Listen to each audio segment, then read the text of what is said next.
They called me a digital ghost in their perfect, curated life. They forgot I was the one who built the machine. My son handed me the court summons, but he forgot I keep all the passwords. This war won't be fought in his house. It will be fought in the archive I built, where nothing is ever permanently deleted. My name is Eleanor Vance. I am 62 years old, a retired archivist. I was sitting at my desk, a meticulously organized slab of reclaimed birch, in the smart home I never truly wanted. It was meant to be a gift, a way to keep me connected to them after I moved to Willow Creek. In reality, its sterile automation only amplified the silence. A notification slid onto my monitor, silent and sharp. It was an automated email. Subject: account status update. The body was brief. You have been removed from the Vance family cloud. The words just hung there, digital and indifferent. Removed, not paused, not please log out. Removed. Almost simultaneous with the email, a sound jolted me.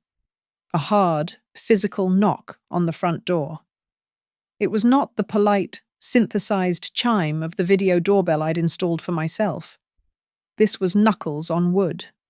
Rude, impatient, and heavy.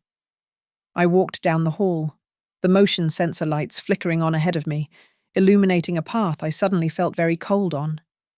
I opened the door. A man in a drab windbreaker, holding a thick manila envelope, stood on my porch. He looked bored. Eleanor Vance. I nodded. He shoved the envelope toward my chest. You've been served. He turned and was walking back to his sedan before I had even fully taken the packet. I closed the door. The high-tech deadbolt slid into place with an ominous, heavy thunk. I returned to my desk, the envelope feeling alternately very light and impossibly heavy in my hands. My training as an archivist took over. I sat. I opened the envelope cleanly, slitting the top with a letter opener. My hands were steady. They had to be. I slid the papers out. It was not a letter. It was a formal petition to the court. I scanned the first page, my eyes catching the bolded, clinical terms. Digital harassment. Unlawful infiltration of a private network. Persistent disturbance of privacy. My breath caught, not a gasp, but a simple cessation of air. This was wrong. This was a mistake. Then I saw the names listed under plaintiffs. Mark Vance, Sabrina Vance, my son, my daughter-in-law. A flash, sharp and bright, of a hospital room. Sabrina, pale and exhausted after Lily was born. Mark, overwhelmed. His startup demanding 70 hours a week. They were drowning. I was the solution. Not with casseroles or knitting. I was the one who digitized 20 years of family photos, created their cloud storage, networked their security system, linked the thermostat and the baby monitor. I built their digital life from the ground up to make it easier, to keep them safe. My thumb moved automatically across the glass of my phone. I tapped the app folder I'd labeled Family. I pressed the icon for their home security feed. The one I checked exactly once, 3 years ago. When the carbon monoxide detector I installed sent me a critical alert while they were sleeping, the app buffered. Then, a message in stark. Clinical red access denied. I looked back down at the papers. This was not a misunderstanding. This was not a request for a restraining order. Not just that. They were demanding damages. They were seeking monetary compensation for the emotional distress my surveillance had caused. I placed the documents on the desk, aligning them perfectly with the edge of my keyboard. The email, the knock, the lawsuit, the locked-out app. This was not an argument. It was a coordinated attack. This was an exorcism. I had been digitally, and now legally, purged. I sat at my desk, the lawsuit resting on the birchwood. My mind, trained to catalogue and connect, drifted back. I thought of the house I sold, the large, rambling home in Aspen Ridge where Mark grew up, the house filled with the ghosts of my husband and a life that was now utterly gone. I sold it to move here, to this compressed, two-bedroom smart condo in Willow Creek. I did it to be closer, to be helpful. They needed help. They were drowning. When Lily was born, Sabrina was adrift in the heavy, grey fog of postpartum depression. She was fragile, exhausted, and disappearing. Mark was the opposite. He was pure, frantic energy. A man burning at both ends. His startup, his obsession, demanded 80-hour weeks. He was trying to build an empire on caffeine and code. They were a modern tragedy in the making, and they were my only family. My solutions are not the warm, flour-dusted solutions of other grandmothers. I do not bake bread. I optimize systems. I am an archivist by trade. I build order from chaos. So I built. They were drowning in memories they could not manage. So I took the 20 years of their lives, shoeboxes of fading photos, corrupted hard drives, forgotten zip disks, and I digitized every last file. I built them a secure family cloud, triple redundant, cross-referenced, and accessible from anywhere. Their new house felt unsafe to them, so I installed the smart home system. I networked the security cameras. I linked the thermostat, the smoke detectors, and the baby monitor into one seamless, elegant application. I was the architect of their new, streamlined life. I was their invisible support structure. In the beginning, Sabrina was relieved. I remember her, pale and thin on the sofa. Lily finally asleep in her arms. "You're a lifesaver, Eleanor," she'd said, her voice watery. She always called me Eleanor. In the 10 years she had been married to my son, she had never once called me Mom. It was a small thing, a modern boundary, but it always felt like a locked door. The gratitude, I now realize, was for the function, not the person. It lasted perhaps 6 months. The first crack appeared at 2 o'clock in the morning, in the dead of a freezing January. I was awake, reviewing archival city blueprints. An alert, one I had configured as a high-priority failsafe, flashed on my screen. Critical warning: nursery thermostat offline. Last read-in 58 degrees and dropping. The house was set to 70. The heater in Lily's room was broken. Outside, it was 20 degrees. I called Mark. No answer. I called Sabrina. She picked up on the 4th ring, her voice thick with sleep and immediate irritation. "Eleanor, what?"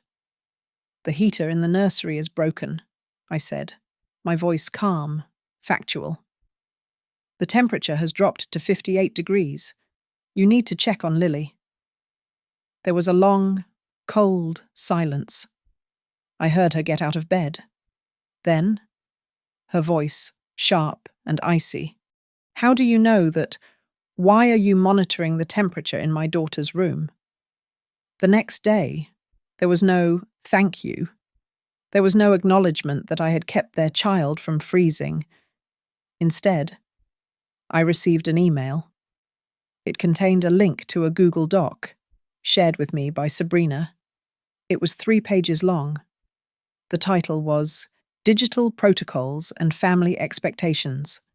It was not a conversation. It was a corporate policy manual. It outlined privacy zones, data access limitations, and acceptable hours of communication. I felt a chill that had nothing to do with the winter air. This was a legal document masquerading as a family discussion. I complied immediately. I am, if nothing else, a professional. I backed away. I locked myself out of their system, leaving open only the absolute highest priority alerts, a fire alarm, a carbon monoxide leak, the things that meant life or death. I looked down at the lawsuit on my desk. Unlawful infiltration. Persistent disturbance. I had respected their every protocol. I had become a ghost in their machine. And now I understood. My competence was not a comfort. It was perceived as control. My help was not a gift. It was an intrusion. After the digital protocols document, the silence became a presence. I was no longer just respecting their boundaries. I was a subject under surveillance, afraid to make a wrong move. I felt their judgment in the absence of communication. The lockout was not a single event. It was a slow, methodical constriction, a boa constrictor of digital rules, squeezing the connection out of our relationship. The incidents became small, bureaucratic aggressions. We were, strangely, still on a shared family phone plan. It was a relic from Mark's high school days, an account I managed and paid for, which he just never bothered to leave. I received the bill, as I always did. In June. It was staggering. The data overages alone were nearly $300. Mark and Sabrina, constantly streaming, constantly working from their phones, had obliterated their data limit. My instinct, my training, is to fix problems quietly. I paid the entire bill. I transferred the funds, and then, believing I was being discreet and helpful, I sent Mark a simple text. Hi, Mark. I saw the phone bill overage. It was high, but I've handled it. No worries. The reply was instantaneous. The vibration of the phone on my desk was sharp, angry. Mum, don't. We can handle it.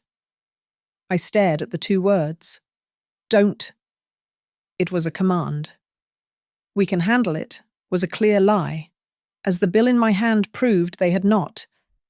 I had not accessed their private cloud. I had not monitored their thermostat. I had paid a bill that had my name on it for a service they were actively using. It was the wrong move. The digital walls grew higher. Sabrina's polite, infrequent emails became curt and cold, often just a single line without capitalization or greeting. Then, the Wi-Fi. I had stopped by their house to drop off a birthday gift for Noah on the porch. I was not invited in. My phone, sensing the network I had installed, tried to connect. Password incorrect. That evening, an email from Sabrina confirmed it. Subject network. The message read, Eleanor, we are changing the Wi-Fi password for security. Please do not ask for the new one. I was a security threat. I, who had built their firewall, was now the person they were walling out. My only remaining connection was my grandchildren, Lily and Noah. They were the only ones who seemed to exist outside the digital protocols. I was permitted one scheduled video call a week. During one of these calls, Lily, who was 7, seemed agitated. She was holding the tablet in her lap, hiding in her closet. Her voice was a small whisper. Hi, Grandma. Hi, sweetheart. Why are we whispering? Mommy and Daddy are fighting, she whispered, her eyes wide and scared. They are fighting about money. A cold, familiar dread crept up my spine. Oh, honey, adults just have loud discussions sometimes. No, she insisted, her small face filling the screen. Daddy is yelling. He's mad. He said, Grandma's archive is the only way. I was completely baffled. Grandma's archive. What does that mean? Sweetheart. My old job. I thought she was confused, that she had misheard, that she was talking about my work at the Clearwater Valley City Archive. How could my old career be the only way before I could ask another question? I heard Sabrina's voice, sharp and angry, from the background. Lily, who are you talking to? Screen time is over. The screen went black. Grandma's archive. The phrase stuck in my mind, a piece of data that did not fit the pattern. The final, total exclusion happened last week. It was Noah's 4th birthday. I knew the date, of course. I had sent a package, but I received no invitation, no email, no text. I told myself it was just an oversight. I texted Mark. Is the party today? Just wanted to wish him a happy birthday. No reply. That evening, a notification appeared on my social media feed. Sabrina had posted a story. It was a live video. I tapped it. My screen filled with the bright, saturated colours of my son's backyard. There they were. Mark, Sabrina, her parents, a dozen friends I did not recognise, and my grandchildren, Lily and Noah, blowing out candles on a blue frosted cake.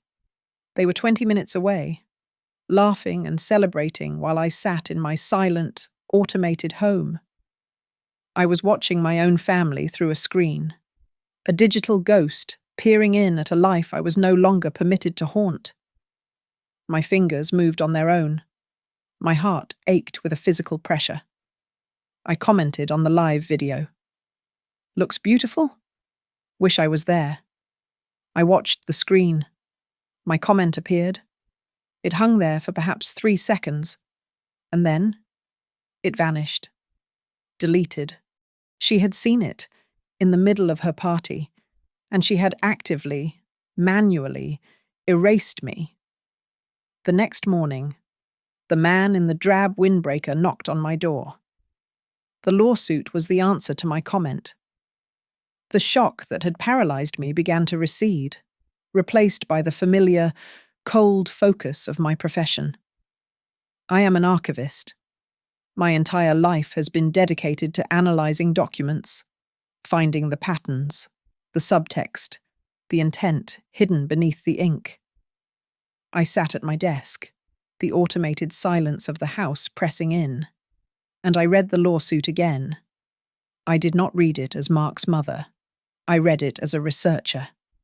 The petition was built on a foundation of willful misinterpretation. The disturbance of privacy was the emotional headline, but the true narrative was buried in the exhibits. It was about money. They had meticulously catalogued my gifts as aggressions. The phone bill, the one where I had quietly paid the nearly $300 overage in June, was Exhibit A. It was not framed as a mother covering a family expense. It was presented as an unsolicited financial entanglement, a pattern of unwelcome intrusion, specifically designed to create a debt of obligation. They claimed my actions were intended to infantilize their financial independence. My help was not just help, it was a strategy of control. My eyes scanned the list of attachments. Exhibit A, the phone bill. Exhibit B, a screenshot of my deleted social media comment, labeled evidence of stalking behavior. And then, Exhibit C, my blood, which had been simmering with a cold, analytical anger, turned to ice. It was a scanned copy of my late husband's will. I did not need to read it. I knew every clause by heart.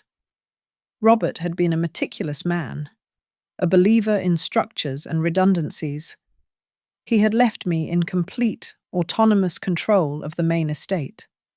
I was his executor and sole beneficiary. But he had also established one specific, separate provision, the Vance Generational Trust. It was a substantial fund, designed to mature and pay for the education and first homes of his future grandchildren. It was locked tight. And, in a decision that had seemed logical 2 decades ago, he had named Mark as the trustee, the manager of that fund, to assume control on Robert's death. I had forgotten the subclause, the exception. My fingers trembled as I read the line, the one I had not seen in years. Mark Vance shall act as sole trustee unless he is unable to perform his duties, or unless Eleanor Vance, in the judgment of a competent court, is deemed mentally incapacitated or found to be acting as a malign influence on the beneficiaries. Malign influence. I let the papers fall to the desk. The room was suddenly too bright, the air too thin. This was not a lawsuit about privacy. It was an application. Digital harassment. Unlawful infiltration. Persistent disturbance of privacy. These were not the desperate cries of a family seeking boundaries. This was the precise legal language required to prove I was a malign influence. They were not trying to get me to stop calling. They were trying to get a judge to officially declare me unstable, obsessive, and toxic. Lily's terrified whisper from the closet, "Grandma's archive is the only way." It was not my old job. It was not the city records. I was the archive. I was the family vault. And they had just used the legal system to try and drill it open. My son was attempting to have his own mother legally declared a bad person so that he could seize control of his children's trust fund. The coldness that settled in my chest was absolute. It was a profound, arctic stillness. This was not a misunderstanding that had escalated. This was premeditated. The Google Doc, the blocked Wi-Fi, the deleted comment, they were not just insults. They were evidence. They were building a case. The grief that should have come, the hot tears of a betrayed mother, never arrived. The archivist, the professional, took over. The part of me that was all cold logic and data integrity. I picked up my phone. I bypassed the number for our old, gentle family estate lawyer, the man who had handled Robert's will. He was a gardener. I needed a shark. I searched the database for the top litigators in the state. I found the name I was looking for. A man known for high-stakes, scorched earth litigation. I dialed. A crisp receptionist answered. "Davies and Thorne?" "Yes," I said, my voice perfectly level, devoid of any tremor. "I need to schedule an immediate consultation with Mr. Davies. It concerns a matter of attempted trust fraud and defamation." Mr. Davies's office was not a comforting place. It was a high-floor corner suite of glass and steel, overlooking the city from a predator's height. The furniture was minimalist and sharp, the air expensive and cold. Davies himself matched the room. He was a man in his 50s, impeccably dressed, with eyes that seemed to calculate rather than empathize. He did not offer condolences. He offered a leather-backed chair and a glass of water. I took the chair. I declined the water. I did not cry. I did not raise my voice. I did not speak of a broken heart or a betrayed mother. I spoke as one professional to another. I laid the summons on his glass desk. Next to it, I placed a certified copy of Robert's will.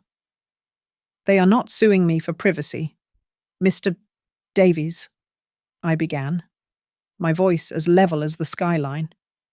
"They are attempting to trigger a specific subclause in my husband's will. Page 4, Section 3B. I pointed to the line. "Malign influence." Davies read the clause, then the lawsuit, his expression unchanging. He was silent for a full minute, his eyes moving rapidly, connecting the data. When he finally looked up, his gaze was sharp. "They are petitioning the court to declare you a legal malign influence in order to gain sole control of this generational trust." Their entire privacy claim is the mechanism to achieve that. Correct, I said. They are portraying my help as harassment, my concern as obsession, my financial support as unsolicited entanglement, meant to create a debt of obligation. It is a well-constructed narrative, Davies said, almost admiringly. A modern, tech-savvy version of elder abuse, flipped on its head. They claim you are the abuser. We need more than a simple denial. What do you have? I placed a small, encrypted USB drive on the desk. It was heavy, solid steel. I am an archivist, Mr. Davies, by training and by nature. I believe in redundant, secure, offline backups. His eyebrows raised, just slightly. Backups of what, Mrs. Vance? You just heard me say they are accusing you of… Not their private files, I interrupted, my voice remaining calm. I do not have their photos. I do not have their financial statements. I have my communications with them. When I built their digital life, I archived the entire process of its construction. I pushed the drive toward him. On that drive, you will find a secure, time-stamped archive of every digital interaction I have had with my son and daughter-in-law for the past 7 years. I leaned forward. You will find the email from Sabrina, dated October 5th, 2018, with the subject line, "You're a lifesaver." It details her relief that I had set up the nursery monitoring system. You will find the 6-page Google Doc she sent me, the digital protocols, and my email reply, time-stamped 2 minutes later, acknowledging and agreeing to every term. You will find the text chain from Mark, from January 12th, 2020, when his startup server crashed at 3 in the morning.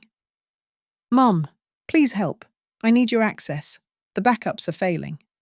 You will find my reply, where I spent the next 4 hours rebuilding his database.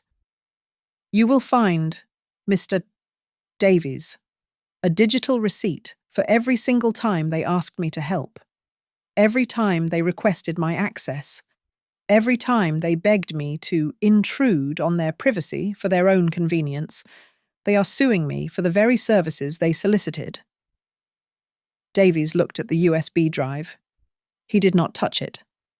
A slow, thin smile spread across his face. It was not a kind smile. Mrs. Vance, he said, his voice smooth. This is not a lawsuit about privacy. It is, as you said, about a trust. But the legal term for what they have just done by filing this document is breach of fiduciary duty. They have committed a fraud upon the court and upon the trust they seek to control. I felt something shift, deep in my bones. It was the click of a lock falling into place.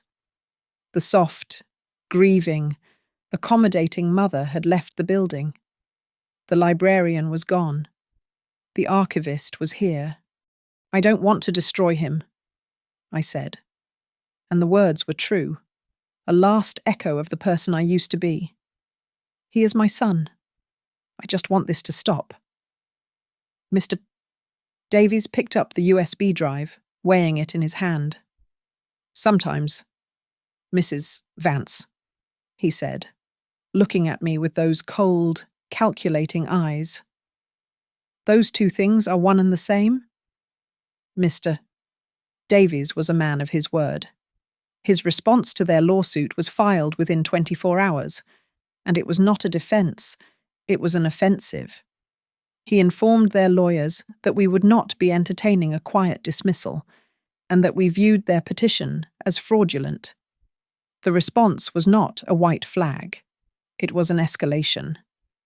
2 days later, another messenger arrived. This packet was thicker. It was a new motion filed by Mark and Sabrina's legal team. A petition for court-ordered psychological evaluation.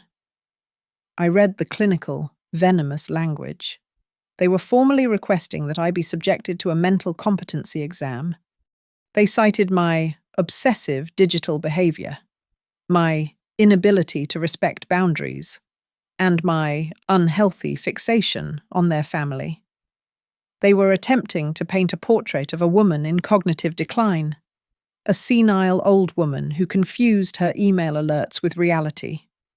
They were handing the judge the exact justification needed to declare me a malign influence and trigger the clause in Robert's will. The fight was no longer just on paper. It was in the world. I felt hunted. I felt their unseen eyes everywhere. The paranoia became reality on Tuesday. My personal phone, the one separate from the family plan, rang. It was Arthur Bennett, my former deputy at the Clearwater Valley Archive, a man who organized his life in spreadsheets and was perpetually, mildly panicked. Today, his voice was high and tight. "Eleanor, I am so sorry to bother you at home," he stammered. "We had a very strange inquiry today, a public records request, but it was about you." I sat very still. "What about me?" "Arthur." "Well, that's the thing. It was a man. He called. He didn't fax the proper form. He was asking for your employment file, specifically." Arthur's voice dropped, as if embarrassed.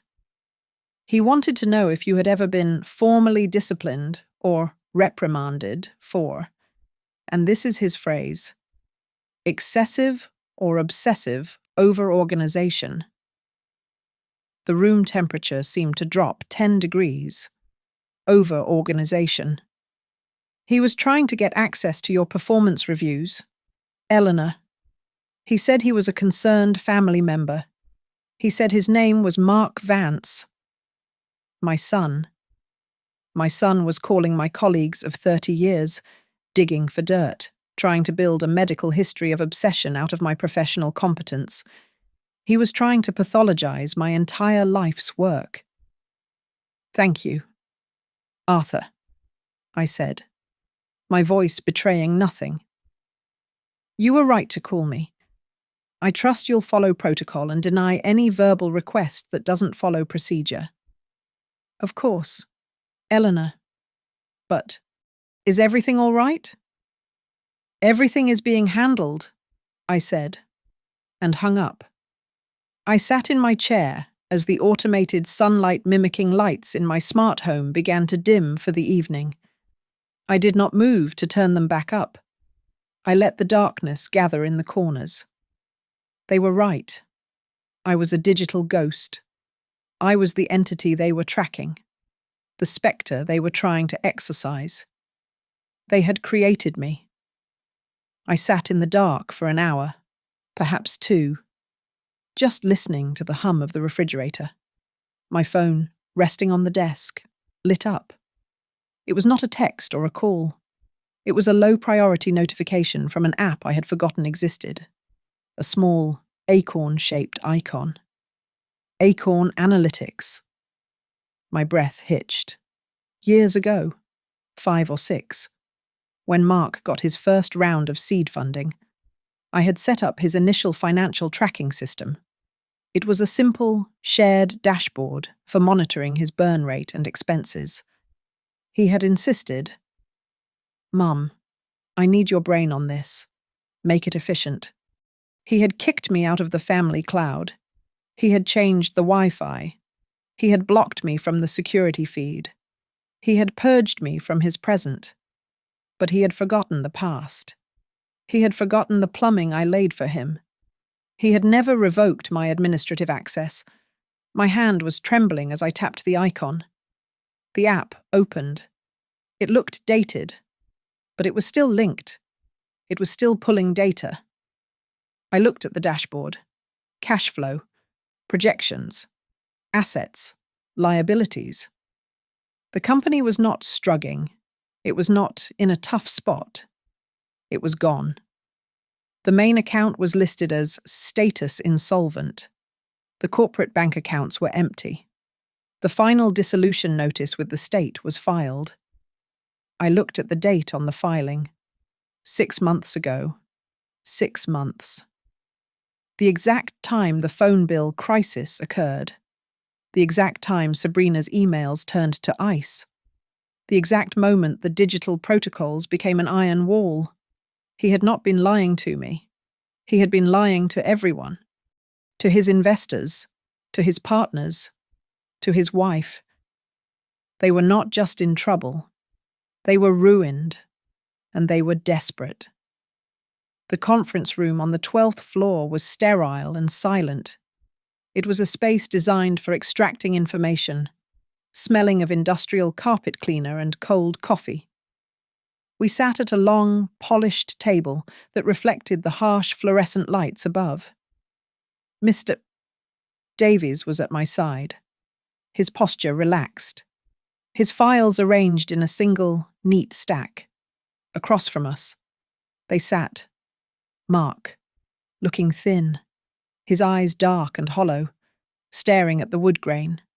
Sabrina, next to him, was a tightly wound spring, her knuckles white as she gripped a pen.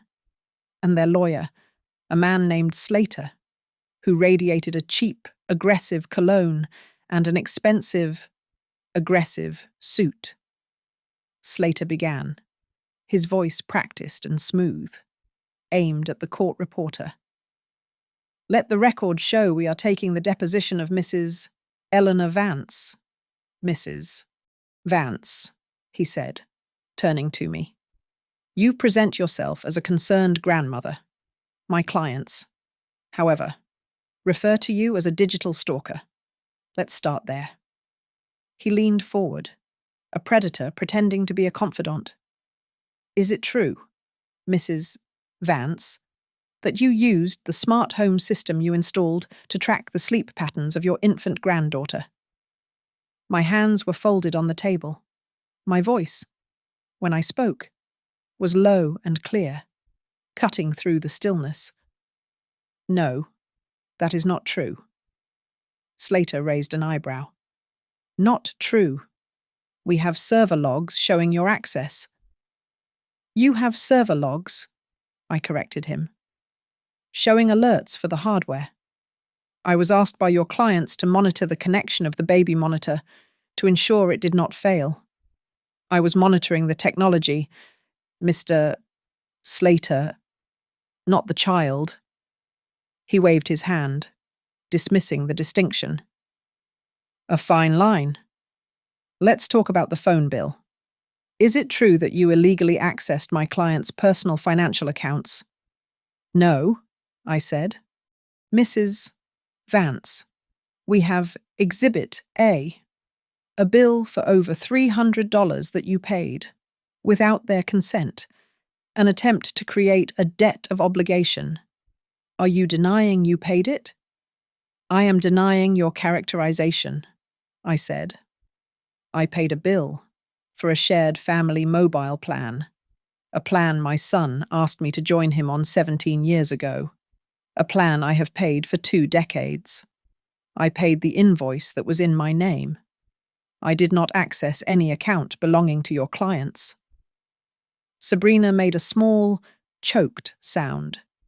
She could not stay silent. She lunged forward in her chair, her voice high and ragged. You always do this? You twist it. You just paid the bill to make us look incompetent. You always made us feel like we were terrible parents. Her lawyer put a hand on her arm, but the accusation hung in the air. I did not look at Slater. I looked directly at Sabrina. I was not thinking about your feelings as parents, I said, my voice cold and factual. I was thinking about the safety of my grandchildren. When the heater broke in Lily's room at 2 a.m, I was ensuring she was safe. That was my only concern. Slater smiled. He thought he had me. Ah, so this is a pattern. This obsession. Mrs. Vance, we believe you have a history of this precise, obsessive behavior. Can you explain to us your 30-year employment at the Clearwater Valley Archive?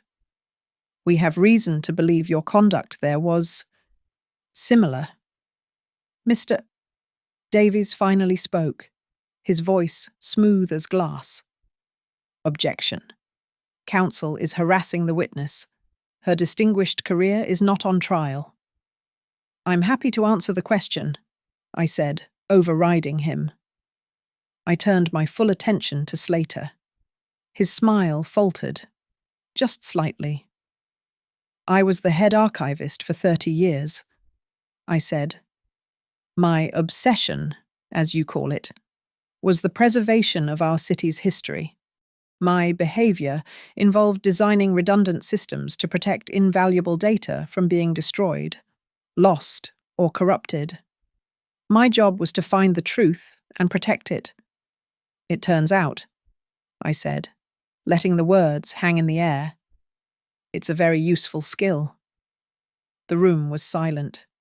Slater was regrouping, shuffling his papers. I had taken his weapon and refused to be wounded by it. I let the silence stretch. Then, I turned my gaze to my son. Mark had not moved. He was staring at his hands, his face a mask of grey exhaustion. "Mark," I said. His head snapped up, his eyes wide, like a cornered animal. "We are here discussing my obsessive digital history," I continued, my voice unchanging. "Since your lawyer is so interested in the truth of my archives, Mark, why don't you tell him about Project Acorn?" The colour vanished from Mark's face. It was not a slow fade. It was a violent, sudden evacuation of all life. He looked sallow, green. Sabrina turned to him, her face a mask of confusion. What is Project Acorn?" Slater looked from me to his client, his aggressive posture completely collapsing. "Mr. Vance, what is she talking about?" Mark just stared at me, his mouth opening and closing, but no sound coming out. He had been erased. Project Acorn. The name hung in the airless room, a forgotten piece of data that suddenly became the entire system. It was my name for it, not his. A code name. A small private joke from a better time. From an oak, a great forest grows. From an acorn. My mind flashed back. 5, maybe 6 years. Mark, sitting not in this sterile, hostile box, but at my old oak kitchen table in Aspen Ridge. He was electric then, vibrant, his eyes on fire with an idea. He had the code, the concept, the drive. He just needed the seed. The money I gave him was not from Robert's estate. It was not the Vance family money. It was from my side, an inheritance from my grandmother, a pragmatic woman who had saved her whole life. I gave it to him as a gift, not an investment, with only one condition. We were, in our own ways, both archivists. We respected the data. If it fails, I had told him, looking him right in the eye. If the daughter tells you the experiment is over, you just tell me. There is no shame in a failed hypothesis. Mark, the only shame is in corrupting the archive. The only shame is in the lie. He had promised me. He had taken the money and he had promised. Now, in this conference room, his face was the colour of old, wet cement. Project Acorn. Sabrina repeated, her voice small, her head tilting in genuine confusion. She looked at Slater, then at her husband. Mark, what is she talking about? What is that? Slater, the aggressive shark, was suddenly just a man, lost in waters he did not recognize. "Mr. Vance, I advise you to—" But Mark could not speak. He was a statue of pure, undiluted guilt. Mr. Davies, who had been waiting, poised, for this exact moment, leaned forward. He did not raise his voice. He simply slid a single, thin, manila file across the polished table. It glided, silent, and stopped perfectly in front of Mr. Slater. "Allow me to clarify," Davies said, his voice cutting the thick silence. Slater opened the folder. His eyes, quick and practiced, scanned the first page. His professional tan seemed to fade. It was a public record, a state filing. "Project Acorn, Mr. Slater," Davies continued, his voice calm and devastating, "is the registered corporate name of your client's startup, or, perhaps more accurately, it was declared insolvent, and its corporate status officially dissolved by the state 6 months ago. A material fact that Mr. Vance appears to have concealed from his business partners, his wife, and, most pertinently, from his own legal counsel." The air did not just get sucked out of the room, it imploded. Sabrina stopped looking at Slater. She turned, her entire body rigid, and faced her husband. Her expression was not one of anger, not yet. It was a mask of pure, uncomprehending horror. It was the face of a person who steps off a curb and finds the earth is gone. "Mark," she whispered, and the whisper was louder than a scream. "What is he talking about? What does he mean? Dissolved? You said it was a hard quarter. You said you were pivoting." Davies did not let Mark answer. He was not finished. He stood up, slowly, placing his hands lightly on the table, a preacher at a funeral. "This lawsuit, Mr. Slater, was never about privacy. It was not about a grandmother's obsessive behavior. It was, in fact, a desperate, fraudulent attempt to manufacture a legal pretext. Mr. Vance, having bankrupted his company and accrued catastrophic personal and professional debts, needed access to a fund he could not legally touch. This entire petition," Davies gestured to the lawsuit, "was a bad faith, calculated effort to have a court declare Mrs. Vance mentally incompetent, thereby triggering the malign influence clause, so that Mr. Vance could illegally seize control of his own children's generational trust to cover his ruin." Sabrina made a sound. It was a low, tearing sound, the noise of a life ripping in two. She stared at Mark, and now the tears came. But they were not tears for me. They were not tears of fear. They were hot, acidic tears of pure, unadulterated rage. "You lied to me," she hissed, her voice a venomous spray. "You lied. You let me. You made me. You told me she was the problem. You told me she was trying to ruin us." "Sabrina, I can explain." Mark finally choked out, his voice a dry rasp.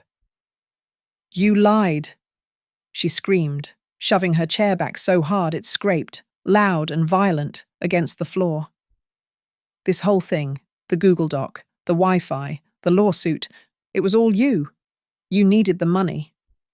Slater, seeing his entire case, his entire client disintegrate, stammered. "This deposition is... We're taking a recess. This is... off the record." "You used me," Sabrina shrieked at Mark, ignoring her lawyer, ignoring me. "You used your own mother. You used your children." The court reporter's hands were frozen above her keys, her face pale, watching the wreckage. Mr. Davies simply sat back down, folded his hands, and waited. His work was done. The deposition had ended in a complete and total systems collapse. The day of the hearing arrived. The courtroom was vast and half empty, the walls panelled in dark wood that seemed to absorb all sound, all light. I sat next to Mr. Davies in the front row. I wore a simple, dark grey suit. I was, as always, an archivist, present to observe. Mark was there. He sat alone at the plaintiff's table.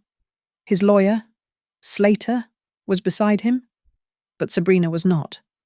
Her absence was a statement, a final, public severance.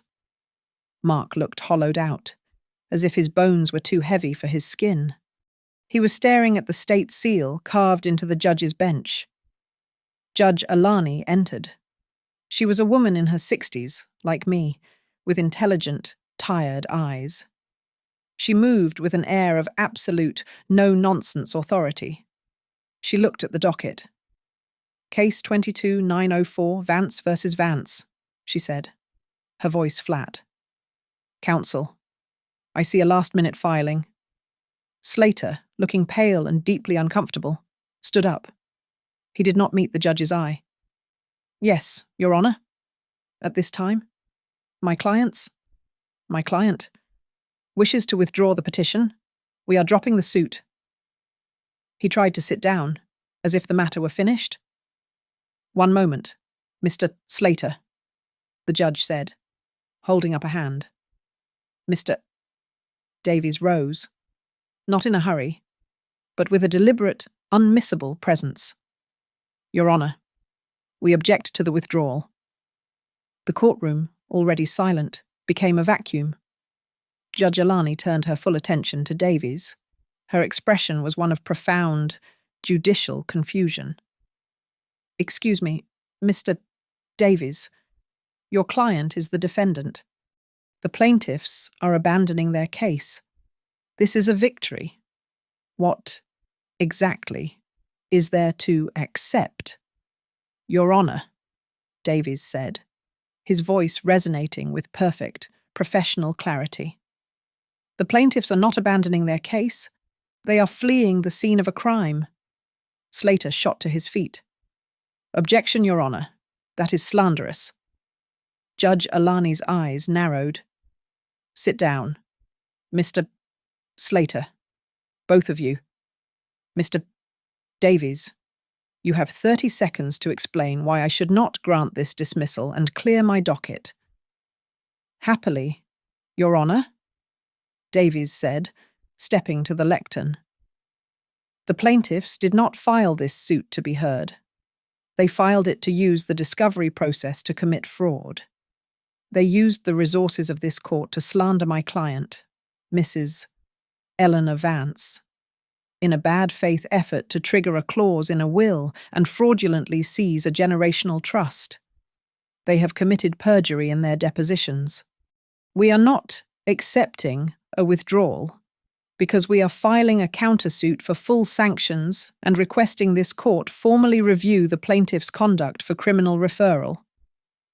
A visible, audible gasp came from the back of the court. Judge Alani's face, which had been confused, became a mask of stone. She looked at the file, then at the deposition transcript that had been filed by Davies. The deposition transcript, she said, her voice quiet. She began to read. This was the true judgment, not the loud banging of a gavel, but the silence of a judge reading the data. She read for 5 minutes. We watched her eyes move back and forth, her expression hardening, line by line, from professional skepticism to a cold, contained fury. When she finally looked up, she did not look at Davies. She did not look at Slater. She looked at my son. Mr. Vance, she said. Her voice was no longer flat. It was sharp, and it was cold. Please stand up. Mark's movements were slow, as if he were underwater. He rose, his hands trembling at his sides. Mr. Vance, I am baffled, the judge said, her voice dangerously quiet. I have your petition in front of me. You brought your mother, a 62-year-old widow, into my courtroom. You have accused her of digital harassment, unlawful infiltration, and persistent disturbance of privacy. You filed a motion to have her psychologically evaluated, to have her declared mentally unfit.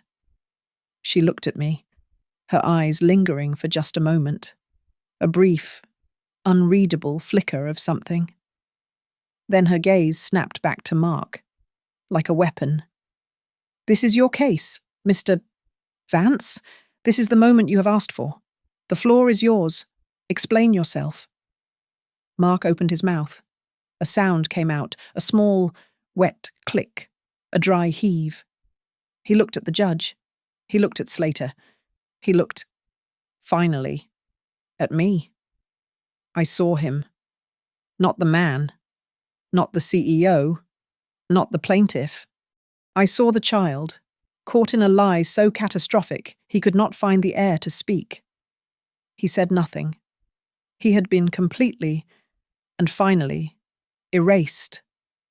The silence in the courtroom was a physical weight. Mark stood, but he was not really there. He was just a shape, a shell, vibrating so slightly it was almost imperceptible. I watched him. I, the archivist, the observer. I catalogued the tremor in his hands, the waxy pallor of his skin, the absolute vacancy in his eyes. I searched my own internal database for a corresponding emotion. There was no anger. There was no pity.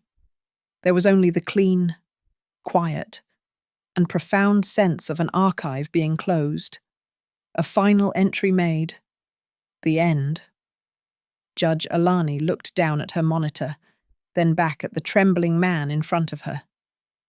"You filed a petition for a psychological evaluation of your mother," she said, her voice not rising, but sharpening, becoming a finer, deadlier instrument. "You claimed she was obsessive." "You stood by this claim," she continued, "that she was a malign influence on your own children, a woman who, according to your own exhibits, paid your phone bills and worried about your children's heating." The judge leaned forward, the judicial mask dropping, revealing the cold, clear anger of a fellow human being. "You did this. You brought this entire, frivolous, cruel action, not because you feared for your privacy. You did it because you ran your company into the ground and you lied to your wife about it." The words landed, one by one, in the dead silence. There was no one to object. Slater was staring at his legal pad as if it held the secrets of the universe. His face flushed red. "You looked at your mother." The judge's voice dropped, becoming even more chilling. "A 62-year-old widow, and you did not see a human being. You saw an obstacle. You saw a generational trust that you could crack open. You saw a vault, and you were willing to use the power of this court as your hammer. Mr. Vance, this court finds your petition to be not only frivolous, an act of profound, wasteful vanity, but morally bankrupt." She paused, and I knew the final data point was about to be entered. "You did not bring this case to be protected from your mother," she said, her eyes pinning him to the floor. "You brought this case because you failed, in every conceivable way, to be a man." Mark's knees visibly buckled. He was still standing, but only just. "And because you have chosen to use this court for the purposes of fraud," the judge said, her voice now rising just slightly. "Because you have wasted our time and perjured yourself in a deposition in an attempt to defraud a trust. I am not merely dismissing this case." This was it. The final twist. "I am referring my findings, including the full deposition transcript and the evidence of Project Acorn, to the District Attorney's Office for review on charges of perjury and conspiracy to commit fraud." Slater's head snapped up, his face now a mask of pure terror. The judge looked at Mark one last time. Her voice was cold, flat, and final. like the sound of a steel door locking. Your petition is dismissed. Your conduct is on the record. You are silenced. This case is closed. The gavel did not crack. It struck, a dull, heavy thud that sealed the archive. Mark Vance did not walk. He did not protest. He simply collapsed, folding into the chair behind him, a man completely and utterly deleted by the very system he had tried to weaponize. I stood up. I did not look at him again. I calmly fastened the top button of my suit jacket. I turned. My footsteps the only sound in the vast, wooden room, and I walked out into the hallway alone. Thank you all so much for listening to my story. Please let me know in the comments where you are listening from. I would love to hear your thoughts. And do not forget to subscribe to Grandma's Family Diary, like this video, and give it some extra support by hitting that hype button so more people get to hear this.